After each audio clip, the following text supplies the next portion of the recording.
Dividend and शानदार percentage के साथ डिविडेंड देने वाली करीब करीब 6 कंपनीज के बारे में, जो कि आने वाले फ्यूचर में आपको डिविडेंड से ही काफ़ी बड़ा प्रॉफिट दे सकती है, आपको करोड़पति तक बना सकती है। सबसे पहले हम डिविडेंड की बात करें तो डिविडेंड किसी भी कंपनी का प्रॉफिट शेयर होता है जो कि कंपनी अपने शेयर होल्डर्स के साथ जो है बांटती है, और इसमें कोई फर्क नहीं पड़ता कि आपके पास कितने परसेंटेज ऑफ शेयर्स हैं। अगर आपके पास एक शेयर भी है या फिर आपके पास काफ़ी सारे शेयर्स हैं तो भी जो है आप उस शेयर के डिविडेंड के लिए एलिजिबल हैं। और यह वीडियो स्पेशली डिविडेंड स्टॉक्स के ऊपर बनाया जा रहा है क्योंकि मार्केट के अंदर उतार चढ़ाव जो है हमेशा चलता रहता है, और ऐसे में आपको प्रॉफिट्स मिले या ना मिले शेयर से वह कंफर्म नहीं है, लेकिन कंपनी प्रॉफिट्स का जो डिविडेंड है वो हिस्सा जो है आपके साथ ज़रूर बांटेगी आने वाले फ्यूचर में भी, ये कंफर्म है, जिसके चलते आप इनसे अच्छा खासा प्रॉफिट तो बनाएंगे ही, लेकिन लॉन्ग टर्म बेसिस पे अपने पोर्टफोलियो में होल्ड करते हैं तो यही प्रॉफिट जो है आपको करोड़ों रुपए में भी जो है कन्वर्ट होते हुए दिखाई देंगे। सो कौन से वो स्टॉक्स हैं, चलते हैं उनकी तरफ। बट इससे पहले बता दूं, चैनल के ऊपर अगर आपने फर्स्ट टाइम विजिट किया तो चैनल को सब्सक्राइब करके बेल आइकन को हिट कर देना एंड ऑल पर जरूर सिलेक्ट करना, ताकि डेली बेसिस पे जो भी हमारी वीडियोस होती हैं, अपडेट्स होते हैं, आप बिल्कुल भी मिस ना करें। सो अभी हमारी लिस्ट का सबसे पहला स्टॉक अगर आप देखेंगे तो 67 रुपीज़ 90 का है, लगभग 68 रुपीज़ के आसपास देख सकते हैं इसको। लास्ट 5 डेज के अंदर देखोगे तो स्टॉक के रिटर्न जो है करीब 1.5-2% के हैं, और लास्ट 1 मंथ के अंदर जो है स्टॉक उतार चढ़ाव के साथ कुछ भी खास परसेंटेज में देखने को नहीं मिलता। 6 महीने के साथ स्टॉक गिरावट में देखने को मिल रहा है 20% के साथ। मतलब अब मान लो किसी ने 6 महीने पहले इसके अंदर निवेश किया होता तो उसको 20% का नुकसान हो गया होता। 100 रुपये का भी किसी ने निवेश किया तो उसका पैसा जो है सिर्फ 80 रुपये तक करीब रह गया। लास्ट 1 साल की बात करेंगे तो आपको वीकनेस देखने को मिल रही है अगेन 22% के साथ। जबकि अगर आप लॉन्ग टर्म के अंदर देखेंगे तो यह स्टॉक जो आपको एक मल्टीबैगर के रूप में देखने को मिला, उतार चढ़ाव काफ़ी ज़्यादा है, ठीक है। लेकिन अगर आप इन कंपनी के डिविडेंड डेटा को चेक करेंगे तो यह काफ़ी इंप्रेसिव देखने को मिलेंगे। कंपनी साल में 3 से 4 बार, ठीक है, एक जो है फाइनेंशियल ईयर के अंदर 3 से 4 बार जो है कम से कम कंपनी डिविडेंड देती है, जिसके चलते अगर आपको 20% का जो नुकसान देखने को मिलता है ये तो नॉर्मली कवर होता हुआ दिखाई दे रहा है, क्योंकि जो इसका परसेंटेज है डिविडेंड का शेयर टू अर्निंग पर शेयर ये काफ़ी ज़्यादा अच्छा है। जिस कंपनी की हम बात कर रहे हैं उसका नाम है Indian oil corporation limited, and oil sector के अंदर कामकाज करती है, तो जाहिर सी बात है उतार चढ़ाव तो हमेशा देखने को मिलेंगे ही। लेकिन अगर आप ध्यान दें तो यह एक लार्ज कैप कैटेगरी की कंपनी है, इतने सस्ते होने के बावजूद प्लस 52 वीक हाई से जो है काफ़ी अच्छे खासे और डिस्काउंट प्राइस पर मिल रही है। अभी जो स्टॉक पीई या फिर वैल्यूएशन की हम बात करेंगे तो सिर्फ 4.82% का है। मतलब अपने ऑयल सेक्टर के अंदर देखोगे तो इस समय सबसे सस्ते वैल्यूएशन पर आपको यही कंपनी मिलती हुई दिखाई दे रही है। एंड सबसे बड़ी बात, आपको पूरे इंडिया के अंदर ये आपको second largest firm oil sector के अंदर देखने को मिलती है। एंड अगर नंबर्स भी अगर आप देखोगे तो कंपनी के सेल्स 1,65,000 करोड़ के सेल्स, 2,23,000 करोड़ के सेल्स, और Q2 का रिजल्ट जो है अभी आना बाकी है। नेट प्रॉफिट की बात करेंगे तो यहाँ पर 8-8, 10-10 हज़ार करोड़ के कंपनी प्रॉफिट ऐसे ही सेव कर लेती है। लेकिन लास्ट क्वार्टर के अंदर जो कंपनी का रिजल्ट था उतना कुछ खास नहीं था। फिलहाल कंपनी ने ईवीज के साथ जॉइंट वेंचर किया है, जिसके चलते आने वाले फ्यूचर में पेट्रोल के साथ साथ जो है ईवी चार्जिंग स्टेशन भी जो है इनके जो है पेट्रोल पंप्स पे लगते हुए दिखाई देंगे, जो कि आने वाले फ्यूचर में काफ़ी बड़ा और ग्रोथ वाला जो है फैसला साबित होता हुआ दिखाई देगा। फिलहाल यहाँ पर कंपनी का डिविडेंड परसेंटेज देखिए 28% का, 45%, 90% तक का जो है कंपनी ने डिविडेंड बनाकर दिया है। अब मान लो 67 रुपये का यह स्टॉक अपने पोर्टफोलियो में 1000 शेयर खरीद लेते हो तो आपका निवेश करंट लेवल से कोई ज़्यादा होगा नहीं, लेकिन आने वाले फ्यूचर में कंपनी 1 रुपये का डिविडेंड देती है तो आपको 1000 रुपये मिल गए। प्लस ऐसे ही डिविडेंड जो है आपको करीब 4 से 5 रुपये के डिविडेंड जो है कंपनी 4 से 5 बार देती है, और 90% का जो है इस कंपनी का एक ट्रैक रिकॉर्ड है। मतलब कि आने वाले फ्यूचर में कंपनी न्यूट्रल पर ट्रेड करे या थोड़ा बहुत नीचे भी गिर जाए तो भी जो है आपको प्रॉफिट होगा ही होगा, ठीक है। तो घर का खर्चा तो इन्हीं स्टॉक से जो है आपको चलता हुआ देखने को मिलेगा। एक दूसरा स्टॉक 94 रुपये 50 पैसे का, ठीक है। ये दोनों स्टॉक अगर आप देखोगे अंडर 100 रुपीज़ है, लेकिन एक दो स्टॉक और हैं जो आपको काफ़ी सस्ते बताऊंगा, लेकिन इनका जो डिविडेंड ऑफ परसेंटेज है ना वो काफ़ी ज़्यादा बड़ा है।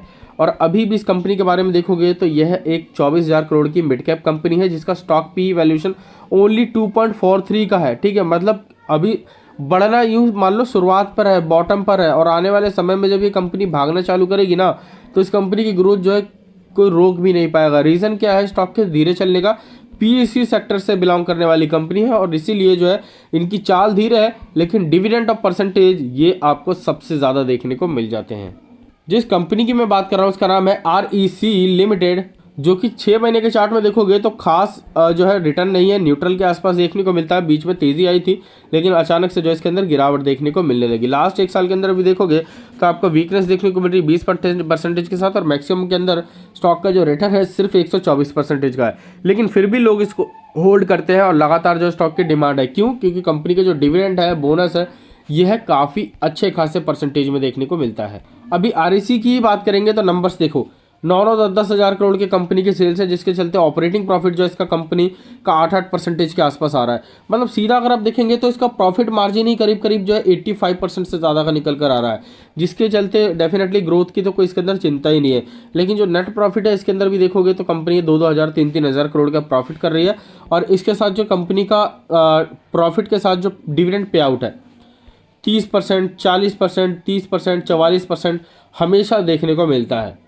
मतलब आरईसी ने return in future chart basis पे दिए नहीं दिए फर्क नहीं पड़ता, लेकिन हर साल आपको 30 से 40% का रिटर्न आपको डिविडेंड बेसिस पे दे रही है, तो ये कोई कम थोड़ी है। और आने वाले फ्यूचर में इन्हीं सीएजीआर के साथ अगर आप ग्रोथ को मेजर करते हैं 5 से 10 सालों के बेसिस पे, तो यह आपको जो है करोड़पति बना सकती है अगर आप एग्जैक्टली कैलकुलेट करें। छोटे स्टॉक में एक और पीयूसी सेक्टर का स्टॉक है जो कि 21 रुपये 95 पैसे का एक पेनी स्टॉक है, लेकिन इसके अगर आप डिविडेंड परसेंटेज की बात करेंगे तो काफ़ी शानदार है। मैक्सिमम चार्ट देखकर नॉर्मली सभी समझ जाएंगे कि स्टॉक जो है 11% के साथ डाउन है, और ये कौन सा स्टॉक है। फिलहाल स्टॉक के अगर आप देखोगे तो स्टॉक को जिसने स्टार्टिंग में बाय किया होगा 1.5-2 साल पहले, उन लोगों को सिर्फ 11%, 12% का नुकसान देखने को मिलता है, ठीक है, एग्जैक्टली। बट अगर आप इस कंपनी के प्रॉफिट एंड लॉसेस के अंदर चलेंगे तो साल दर साल जो है कंपनी के प्रॉफिट देख सकते हो, 9,000 करोड़ से 11,000 करोड़, 13,000 करोड़, 15,000 करोड़, 20,000 करोड़ तक का जो है कंपनी प्रॉफिट तक पहुंच चुकी है, ठीक है। ये सेल्स है, सॉरी। ऑपरेटिंग प्रॉफिट जो है 100% मार्जिन के साथ देखने को मिलता है, जिसके अंदर नेट प्रॉफिट की हम बात करें तो कंपनी जो है 900 करोड़, 800, 700 करोड़ के प्रॉफिट को 2,000, 4,000, 6,000, 6200 करोड़ तक के जो है लेवल तक लेकर आई है। और इसके साथ कंपनी का डिविडेंड क्या है? 30%। मतलब लगातार अगर आप देखोगे तो कंपनी जो है 30 से 40% का डिविडेंड दे रही है, तो क्या किसी को नुकसान नहीं हुआ? नुकसान हुआ। जिस कंपनी की हम बात कर रहे हैं उसका नाम है Indian railways finance corporation limited. 21-22 रुपये का यह स्टॉक एनबीएफसी सेक्टर के अंदर जो है कामकाज करती है, और ये इंडिया की इकलौती ऐसी कंपनी है जिसके पास 0 एनपीएज है, और इसी कारण जो है कंपनी का प्रॉफिट लगातार जो है एक बड़े प्रॉफिट मार्जिन के साथ एक अच्छे खासे इंटरेस्ट के साथ जो है ग्रोथ होता हुआ दिखाई दे रहा है। और यह जो है एनबीएफसी से अलग हटकर जो है ग्रीन एनर्जी, बॉन्ड्स और प्लस जो है इंफ्रास्ट्रक्चर के अंदर जो है कामकाज करने जा रही है। फिलहाल आईआरएफसी को लेकर जो है ओएफएस का जो है एक बड़ा अपडेट हमें देखने को मिल चुका है, जिसके बाद इस कंपनी की ग्रोथ डेफिनेटली अब चलती हुई देखने को मिलेगी। खरीदने के लिए एक बहुत अच्छा खासा मौका जो है इस लेवल पर आपको देखने को मिलता है। सिर्फ 4.59 के वैल्यूएशन पर मिलने वाली ये मिड कैप कंपनी जो कि 28,000 करोड़ के मार्केट कैप के साथ है, डेफिनेटली आपको खरीदनी चाहिए। और जो लोग ये सोचते हैं कि 11-12% का इसने मैक्सिमम में नेगेटिव रिजल्ट दिया है, तो आप ये भी सोचिए कि नुकसान जितना भी हुआ फ़र्क नहीं पड़ता, लेकिन 30 से 40% का कंपनी डिविडेंड भी तो दे रही है। इसमें से अगर आप 11-12% हटा भी देते हो तो भी जो है आपको आराम से 20-22% का रिटर्न्स देखने को मिलता है। तो अच्छे डिविडेंड स्टॉक्स में लेने का फ़ायदा यही होता है, मार्केट के उतार चढ़ाव को इग्नोर करके ये कंपनी डिविडेंड बेसिस पर ही आपको काफ़ी अच्छे खासे प्रॉफिट दे सकती हैं। अगली कंपनी 303 रुपये की, और ये वन ऑफ द बेस्ट और मेरे फेवरेट लिस्ट में से एक है, Bharat petroleum corporation limited. Stock का अगर आप चार्ट देखेंगे लास्ट 5 ईयर्स का, तो यह स्टॉक जो है 600 रुपये तक के 550 रुपये तक का हाई लगा चुकी है, और वहाँ से जो स्टॉक का डिस्काउंट है 50% के आसपास जो है देखने को मिलता है, अगर आप एग्जैक्टली हाई टू डाउन की बात करेंगे, ठीक है। और सबसे बड़ी बात यहाँ पर जो है एक बॉटम पर मिल रहा है जो कि एक सपोर्ट का कामकाज करता है, जिसके चलते खरीदारी करने के लिए इसके अंदर कोई भी टेंशन नहीं रहेगी। थोड़ी बहुत गिरावट और भी हो जाती है तो यहाँ पर जो है 280 या फिर 275 रुपये का सपोर्ट जो है मिलता हुआ दिखाई देता है। एंड इस कंपनी का डिविडेंड अगर आप देखते हो तो काफ़ी ज़्यादा इंप्रेसिव देखने को मिलता है। मतलब साल में जो है 4 से 5 बार जो है इस कंपनी का डिविडेंड देने का जो है एक ट्रैक रिकॉर्ड है, जिसके अंदर अब पर डिविडेंड बेसिस पे अगर आप बात करेंगे स्पेशल डिविडेंड को भी जो है 35% 35 रुपये 23 रुपये तक का जो है कंपनी डिविडेंड ही दे देती है। और डेफिनेटली अगर आप ऑयल सेक्टर के अंदर देखते हैं, पेट्रोल सेक्टर के अंदर देखते हो, तो ये इंडिया की आपको 3rd लार्जेस्ट कंपनी देखने को मिलती है, जिसकी सेल्स आपको 2,30,000 3,46,000 करोड़ के आसपास देखने को मिलती है। प्लस इसके ऑपरेटिंग या नेट प्रॉफिट की बात करेंगे तो आपको जो है हज़ारों करोड़ों के, मतलब 22,000 करोड़ 16,000 करोड़ के जो है आपको नेट प्रॉफिट जो है इसके बचते हुए देखने को मिलते हैं, जिसके साथ इस कंपनी का डिविडेंड पे आउट अगर आप देखेंगे तो सबसे बेस्ट है। 25% जो स्टार्टिंग में कोविड के समय देखने को मिल रहा था, लेकिन फिलहाल जो है 106% का डिविडेंड, 102% का डिविडेंड। और अभी क्या है, फाइनेंशियल ईयर खत्म भी नहीं हुआ है, तो अभी आपको जो है 29 का देखने को मिल रहा है। अभी फाइनल डिविडेंड प्लस जो है आपको स्पेशल डिविडेंड जो है मिलता हुआ देखने को मिलेगा। और उसके बाद जो है इस कंपनी का जो एक्चुअल परसेंटेज अगर आप देखेंगे तो 150% तक जो है पहुंचता हुआ देखने को मिल जाएगा। तो ये होता है किसी अच्छे डिविडेंड स्टॉक के अंदर निवेश करने का फायदा। भले ही स्टॉक एक ही लेवल पर मूव करे सालों साल, कोई दिक्कत नहीं है, लेकिन फिर भी जो है आपका पैसा 100% के ग्रोथ के साथ जो है आपको ग्रो होता हुआ देखने को मिलेगा।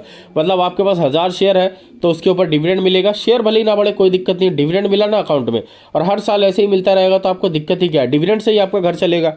और इसी की तरह एक और स्टॉक है 279-80 रुपये का, स्टील सेक्टर का एक दिग्गज स्टॉक। इस स्टॉक को सजेस्ट करने की सबसे बड़ी बात यह है कि एक सब मैक्सिमम चार्ट देखोगे तो इसका डिस्काउंट जो है काफ़ी ज़्यादा हो चुका है। और दूसरी बात, इस कंपनी का जो डिविडेंड है स्टील सेक्टर के अंदर, वो दूसरे किसी भी स्टॉक से अगर आप कंपैरिजन करेंगे तो सबसे ज़्यादा ही देखने को मिलता है। फिलहाल ये स्टॉक वापस से बाउंस बैक करता हुआ दिखाई दे रहा है, लेकिन यही हाई जो है इसका रेजिस्टेंस का भी काम करेगा। लेकिन खरीदने के लिए मना नहीं करूंगा, बिल्कुल डेफिनेटली इस लेवल पे जो आप एंट्री ले सकते हैं। डिविडेंड तो कंपनी आने वाले फ्यूचर में देगी और अभी भी देने वाली है, फाइनल एंड स्पेशल डिविडेंड। लेकिन इन सब के बावजूद जो कंपनी का प्रॉफिट है ये भी जो है आपको मिलता हुआ देखने को मिलेगा शेयर चार्ट के जरिए। जिस कंपनी की बात कर रहा हूँ उसका नाम है वेदांता लिमिटेड। और ये वेदांता अगर आप देखोगे तो 1 लाख करोड़ के मार्केट कैप के साथ मिल रही है। और सबसे बड़ी बात, इसका वैल्यूएशन ओनली 5.48 के आसपास है। मतलब जो भी स्टॉक मैं बता रहा हूँ ना, इनका वैल्यूएशन अगर आप देखोगे तो एकदम डाउन है, मतलब एकदम सस्ते पे, एकदम वीकनेस में मिल रही है, जो कि आने वाले फ्यूचर में आपको एक तो 100% जो है शेयर चार्ट में ग्रोथ आएगा, इस बात की गारंटी है। प्लस डिविडेंड कंपनी कितना अच्छा खासा देती है ये मैं आपको ऑलरेडी परसेंटेज वाइज बता ही चुका हूँ। इसका भी डिविडेंड अगर आप देखेंगे तो साल दर साल जो है 100%, 150% के साथ जो है डिविडेंड जो है देखने को मिलता है। और दूसरी बात, पर डिविडेंड की हम बात करेंगे तो 10-10, 15-15 रुपए तक के जो है इस कंपनी ने डिविडेंड आपको प्रोवाइड किया है। और स्पेशल डिविडेंड के अंदर जो है आपको 45 रुपीज़ तक का जो है इसके अंदर डिविडेंड देखने को मिला है।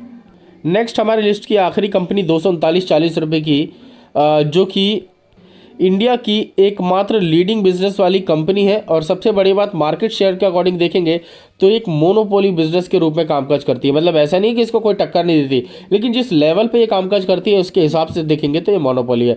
मैक्सिमम चार्ट में अगर आप देखोगे 2010-12 से ये आज तक रिटर्न दिए ही नहीं है कंपनी ने। मतलब फिर भी अगर आप देखोगे 10-12-15 साल हो गए और इस कंपनी ने बिल्कुल रिटर्न दिया ही नहीं, इन्वेस्टर्स का नुकसान पे नुकसान किया है, लेकिन फिर भी इसको लोग होल्ड करते हैं। फिर भी जो इसके अंदर लगातार खरीदारी हो रही है, 31% का डाउन अभी देखने को मिल रहा है मैक्सिमम में। क्यों? क्योंकि अगर आप देखोगे सबसे पहली बात, 1.5 लाख करोड़ के मार्केट कैप के साथ ये स्टॉक का वैल्यूएशन ओनली 6.42 का है। और दूसरी सिंपली अगर आप इस कंपनी के डिविडेंड को चेक करेंगे तो यहाँ पर देखने को मिलता है कि कंपनी ने पिछले साल अगर आप 2021 की बात करेंगे तो आपको 4 बार डिविडेंड दिया है। और इस बार अभी फाइनेंशियल ईयर जो है 2 क्वार्टर बीत चुके हैं और 2 क्वार्टर के अंदर जो है कंपनी 2 बार डिविडेंड दे चुकी है। और अभी Q3, Q4 जो है डिविडेंड भी आने वाला है, जो कि अभी 2 बार कंपनी डिविडेंड और देगी। प्लस आपको स्पेशल डिविडेंड के अंदर इस बार जो है 20 रुपीज़ तक का जो है डिविडेंड मिलने वाला है, ऐसा जो है अनाउंसमेंट भी हो चुका है। सो अभी हम जिस कंपनी की बात कर रहे हैं उसका नाम है कोल इंडिया लिमिटेड। ठीक है, 240 रुपये का स्टॉक आज तक 10-15 सालों के अंदर जो है कुछ भी रिटर्न नहीं दिया, निवेशकों का नुकसान ही किया है। मगर फिर भी कंपनी के इन्वेस्टर जो है इसको लगातार होल्ड करते हैं और नए नए दिग्गज जो है इसको खरीदने की कोशिश करते रहते हैं। क्यों? क्योंकि कंपनी के जो सेल्स हैं काफ़ी अच्छे खासे हैं, उसके साथ जो ऑपरेटिंग प्रॉफिट है काफ़ी शानदार मेंटेन है। और सबसे बड़ी बात, इसका डिविडेंड पे आउट देखेंगे तो 121%, 133%, 146% के साथ जो है देखने को मिलता है। कोविड जैसी सिचुएशन में जो है कंपनी ने 70-60% का डिविडेंड दिया है। और अभी देखोगे मार्केट में सिर्फ 2 बार का डिविडेंड जो है जुड़ा है, 60% तक पहुंच चुका है। लेकिन फिर भी जो है अभी जो डिविडेंड आने वाले हैं उनको लेकर कैलकुलेट करते हैं तो इस बार जो है 230% तक के जो डिविडेंड है इस बार आपको मिलते हुए देखने को मिलेंगे। अब मान लो कि कंपनी सालों से नहीं बढ़ रही है, ठीक है, 5 साल से आपने इसके अंदर 10,000 क्वांटिटी ऐड कर रखी है, शेयर ने रिटर्न दिया ही नहीं है, न्यूट्रल के आसपास है, ठीक है, तो क्या नुकसान हुआ? नहीं। हर साल आपको इसके अंदर 100%, 150% का डिविडेंड भी तो मिल रहा है ना, ये भी तो आप देखिए। तो डिविडेंड स्टॉक के अंदर निवेश करने का एक बहुत बड़ा फायदा है कि आपको भविष्य में नुकसान के जो चांसेस हैं ये कम से कम होंगे और आपको बिना शेयर्स बेचे हुए जो है आपको टाइम टू टाइम पैसा मिलता रहेगा, जिसके चलते आपको आने वाले फ्यूचर में घर चलाने में दिक्कत नहीं होगी और लॉन्ग टर्म बेसिस पे जो है यही स्टॉक आपको डिविडेंड से ही करोड़पति बना सकते हैं। बाकी इनसे रिलेटेड कोई डाउट हो, क्वेश्चन हो तो कमेंट कीजिए, मैं जल्द से रिप्लाई देने की कोशिश करूँगा। वीडियो अच्छी लगी